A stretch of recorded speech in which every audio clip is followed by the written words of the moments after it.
it's giving them back their autonomy over their lives.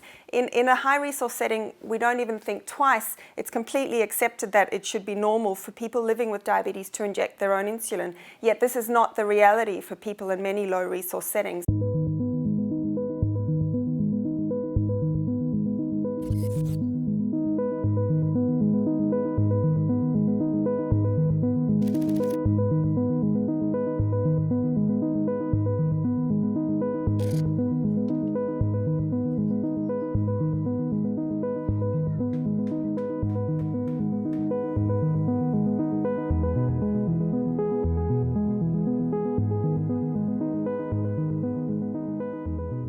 Patients need to have access to insulin. Product information requires that insulin is stored in refrigerated conditions until the point of use, after which it can be kept out of refrigeration, but really only up to temperatures normally at 25 degrees for most human insulins, which are ones commonly used in lower resource settings. And in one of these settings, in Dadaab refugee camp in Kenya, patients were having to come to the hospital twice a day to get their injections because the temperatures were extremely hot. So way above the 25 degrees at which we can store insulin during the time of use. And there were curfews imposed, which meant that patients often could not come for the evening injection, so they were only getting one injection a day. And they were starting to see increasing admissions to hospital of patients with severe complications from the diabetes that can lead to death if not properly treated.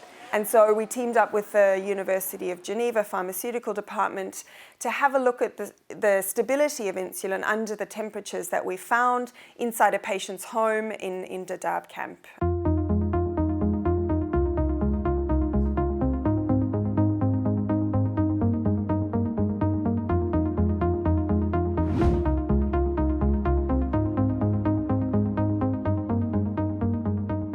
This is really a game changer for patients living in hot conditions in the absence of refrigeration. This is just giving them back their entitlement in terms of the right to inject their own insulin and lead a more normal life with diabetes.